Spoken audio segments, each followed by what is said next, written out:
얼마 전에 스토리형 추리 게임을 했었는데 게임이 거의 막바지가 되어갈 때쯤이었어요. 대충 주인공이 가상현실에서 악당과 싸우다 악당의 함정에 빠져 가상현실에서 행복한 이상향에 빠져있는 장면이었는데, 그 상황에서 게임은 그 행복한 이상향에서 수능하지 않는 선택지를 고르도록 유도하더라고요. 당연히 수능하는 선택지를 고르면 배드엔딩이었습니다. 그런데 저는 여기에서 한 가지 의문을 가졌습니다. 현실이 아니더라도 내가 그곳에서 행복하면 장땡 아닐까? 자, 제가 오늘 소개해드릴 주제는 비현실은 현실을 대체할 수 있을까? 입니다.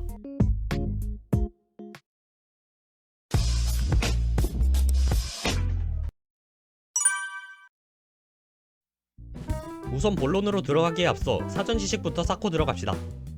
비현실, 현실에 아닐 삐자만 붙인 겁니다. 설명할 게 있나요? 현실이 아니라는 거죠. 비현실의 종류에는 무엇이 있을까요? 우리가 흔히 꾸는 꿈도 비현실이고, 무엇보다 대부분이 가장 먼저 생각할 만한 것은 가상현실이겠죠. 가상현실, 간단히 말하자면 가상현실이란 실제와 유사하지만 실제가 아닌 인공 환경을 말합니다. 그런데 요즘 가상현실과 비슷한 다른 단어가 쓰이고 있는데 아시나요? 바로 메타버스입니다. 메타버스는 가상, 초월을 의미하는 메타와 세계, 우주를 의미하는 유니버스를 합성한 신조어입니다.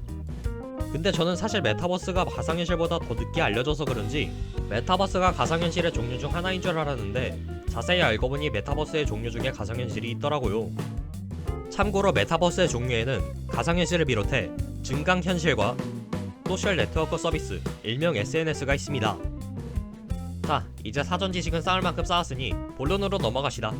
아무튼 본론으로 넘어가자면 오늘의 주제는 비현실은 현실을 대체할 수 있을까? 입니다. 이게 뭔 개소리인가 싶긴 할 텐데 제가 보여드리는 예시를 보시면 이해가 좀 될 거예요. 일단 어쩔 수 없이 예시가 되는 작품의 스토리를 말해야 하니 스포일러에 주의하시길 바랍니다.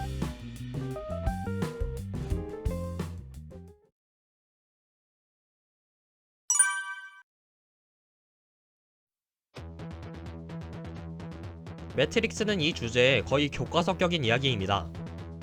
낮에는 프로그래머, 밤에는 해커로 활동하는 주인공 네오에게 어느 날 해커들의 선망인 모피어스에게 연락이 옵니다. 모피어스는 파란 약과 빨간 약을 제시하고 이 말을 하죠. 이번이 마지막 기회야. 이게 끝나면 돌이킬 수 없어. 파란 약을 먹으면 이야기는 여기서 끝나. 자넨 잠에서 깨어 일상으로 되돌아가 믿고 싶은 걸 믿으며 살면 돼. 빨간 약을 먹으면 이상한 나라에 남는다.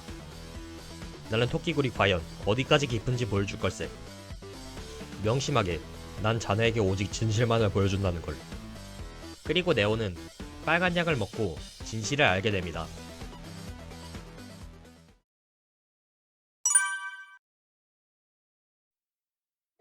웹툰 꿈의 기업에서는 제목처럼 꿈을 중점적으로 다루고 있습니다. 기계에 들어가 자기만 하면 우리는 모두 자각몽을 즐길 수 있습니다. 꿈에서라면 뭐든지 가능하다는 것이죠. 이 꿈 체험 시스템은 폭발적인 인기를 얻었고 사람들은 꿈 체험을 갈망하기 시작했습니다. 심지어는 죽을 때까지 꿈속에서 꾸민 것을 잊고 살아가는 것을 원하는 사람도 있었습니다. 예를 들어 어떤 한 부자 영감님은 젊은 시절 돈 버는 것에 열중하여 떼돈을 벌었지만 병으로 먼저 떠난 애인을 그리워했습니다. 그래서 그는 꿈속에서 과거의 기억을 불러와 그 순간을 즐깁니다. 과거로 다시 돌아온 것처럼요. 그리고 그는 꾸민 것을 잊고 꿈속에서 영원히 살아가는 것을 택합니다. 현실이 아닌 꿈을 자신의 현실로 택한 것이지요.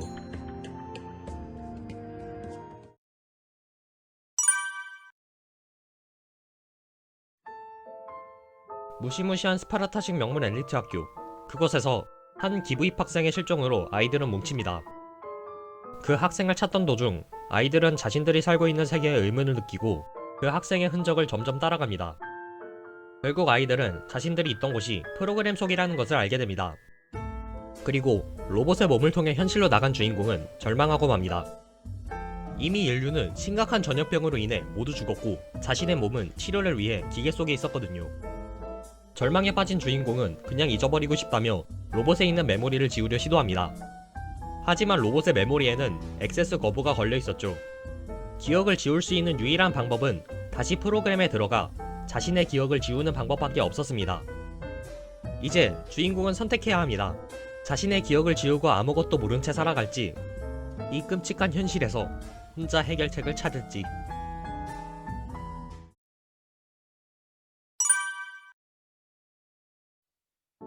지그무트 시리즈 게임은 지그무트사에서 일하는 직원 에바 로잘린 박사와 닐 와츠 박사의 이야기를 중점적으로 다루고 있습니다.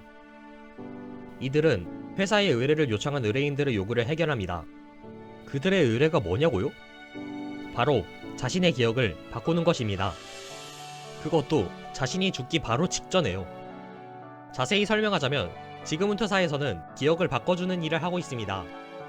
다만 그냥 바꿔주면 문제가 될 게 뻔하니 고객들이 세상을 떠나기 직전에 바꿔주는 거죠. 그럼으로써 고객들은 세상을 떠나기 직전 자신이 원하는 것을 기억 속에서 남아 이루고 떠나는 겁니다. 다만 기억을 바꿀 때 개연성 없이 막 바꾸면 이상하니 직원이 직접 고객의 기억에 들어가 기억을 임의로 조정합니다. 1편 투더문의 주인공 조니를 예로 들어볼까요? 조니는 달에 가고 싶어 했습니다. 다만 자신이 무의식적으로 달에 가는 것을 원할 뿐 제대로 된 이유는 생각나지 않았죠. 그래서 두 박사는 조니의 최근 기억부터 어린 시절까지의 기억을 되짚어가며 조니가 달에 가고 싶은 이유를 찾게 됩니다. 그리고 어린 시절부터 기억을 조금씩 바꾸고 조니를 우주비행사가 되도록 기억을 재구성하여 달로 보냈는데 성공합니다. 자신의 임종 직전 조니는 기억 속에서 달에 가는 꿈을 이루고 숨을 거두게 됩니다. 이후 조니의 장례식을 보여주는 것으로 게임은 끝이 나죠. 잘 끝나서 다행이긴 한데 우리는 여기서 한 가지 찝찝함을 느낄 수 있습니다. 조니의 소원은 조니의 기억 속에서만 이루어졌을 뿐 실제로 이루어진 것은 아니라는 것이죠.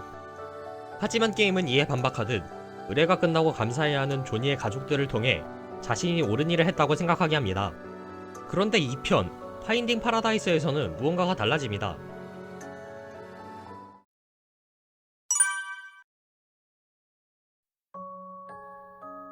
이 편의 주인공 콜린의 소원을 들어주려고 갔는데 콜린의 가족이 영 탐탁치 않아 하는 모습을 보여줍니다. 콜린이 지그문트사에 의뢰를 한 것은 콜린이 가족들과 보냈던 추억이 마음에 들지 않아 바꾸고 싶음을 의미하기 때문입니다. 가족들이 어떻던 간에 일단 일은 해야 하므로 두 박사는 콜린의 기억을 들여다봅니다. 그런데 두 박사가 본 콜린은 매우 행복해 보였습니다. 자신이 하고 싶었던 일도 이뤘고 가난하지도 않았고 콜린은 이대로 죽어도 아무 미련이 없는 것 같아 보였습니다. 물론 콜린에게 후회되는 일들이 있긴 했지만 그것들은 콜린의 행복에 그리 많은 영향을 주진 않았습니다. 두 박사는 혼란에 빠집니다. 게다가 엎친 데 덮친 격으로 콜린의 생명이 얼마 남지 않기까지 합니다. 그렇게 서로 논쟁을 벌이던 와중 닐 와츠 박사는 깨닫습니다. 콜린의 불행은 자신들, 즉 지그문트사의 존재였다는 것을요. 콜린의 삶은 매우 행복했습니다. 지그문트사의 광고를 보기 전까지는 말이죠. 콜린은 지그문트사의 광고를 본 이후 없던 미련들이 점점 생겨났던 것입니다. 콜린은 미련이 생기자 파인딩 파라다이스라는 제목처럼 어디에도 존재하지 않는 천국을 찾아 헤맨 것이죠. 자신이 있는 곳도 충분히 천국이었는데도 말이에요. 결국 콜린의 기억은 딱 한 가지만이 바뀌게 됩니다. 바로 지그문트사의 존재만 콜린의 기억 속에서 지워집니다. 이후 콜린의 임종 직전 기억 속에서 아직도 후회할 것이 남았냐는 질문에 콜린은 이렇게 답합니다. 후회라? 그럼 엄청 많지. 그래도 괜찮아. 내가 놓친 기회든 실수든 바라기만 했던 것들이든 뭐 그것들도 내 삶의 일부였고 지금 내가 가진 것들은 그 덕분이야. 그리고 그렇게 내가 가진 것들은 세상 그 무엇을 준대도 바꾸지 않을 만큼 소중해. 이렇게 말하고 콜린은 그 행복하고 후회 없는 마지막 기억을 가지고 방으로 돌아와 기억 속 자신의 아내에게 키스하며 숨을 거둡니다. 자, 2편도 1편처럼 잘 끝나긴 했어요. 근데 짚고 넘어가야 할 질문이 있습니다. 결과적으로 보면 우리가 한 것은 뭘까요? 콜린의 기억 속에서 지그문트사를 지운 것밖에 없습니다. 그렇다면 지그문트사는 필요했을까요? 아니요. 지그문트사는 필요하지도 않았고 애초에 콜린이 미련을 가지게 된 계기가 지그문트사 때문이었습니다. 이처럼 게임은 1편과는 상반되게 지그문트사가 사실은 필요 없었던 존재라는 것을 알려줍니다. 여러분들의 생각은 어떠신가요? 과연 이렇게 기억을 바꾸는 것이 옳은 일일까요?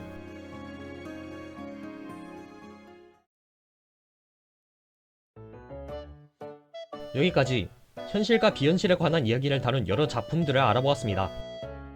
이 작품들은 모두 우리에게 한 가지 선택을 강요합니다. 자신이 원하는 비현실을 고를 것인가, 원하지 않는 현실을 고를 것인가? 비현실? 현실?